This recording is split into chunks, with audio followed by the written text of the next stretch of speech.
There's breaking news in the multi-state manhunt for the gunman in the caught-on-camera execution of UnitedHealthcare CEO Brian Thompson.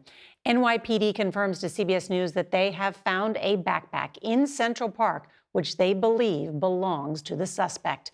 That backpack is headed to the NYPD lab for forensic testing, more than 60 hours after that brazen shooting in the heart of Midtown Manhattan. Police now believe the man they are looking for has escaped New York City. We also learned today that police in Atlanta are now on the case, while investigators follow leads in New York, New Jersey, and Connecticut. Police have released multiple videos and images of the man they want for questioning, but have not publicly named a suspect. CBS's Lilia Luciana is going to lead off our coverage tonight from New York City. Good evening, Lilia. And we're learning the person of interest traveled to the city last month and actually visited the scene back then.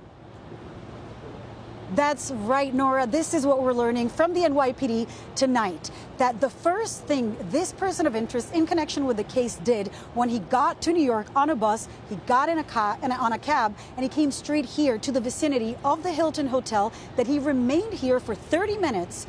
And of course, 10 days later, the shooting happened. Investigators have more than 200 images of a man they say is a person of interest in the murder of UnitedHealthcare CEO Brian Thompson, starting with the moment they say he arrived in New York City 10 days before the shooting.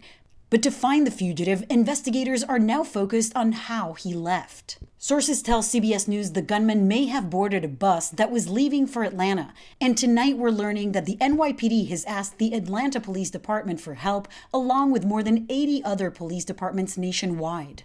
They're going to be incredibly careful before they make an arrest. And that involves whether it's a confession, whether it's solid evidence like DNA, the weapon with fingerprints on it. Prosecutors and police will make sure that they have enough to have a solid case before they make an arrest.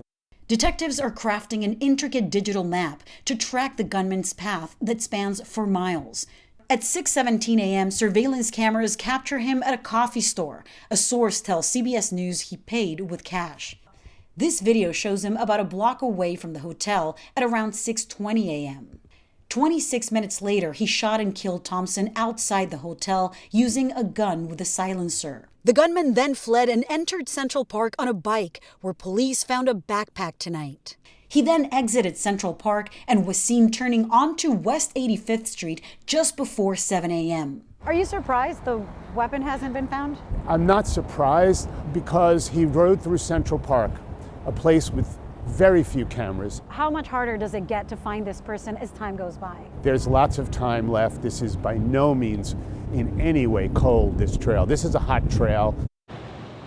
And although police released those very clear images that were taken at the hostel on the day that this person of interest arrived there, in the hopes that that would lead to an identification, NYPD tells CBS News tonight it still hasn't led to identifying a suspect. Nora?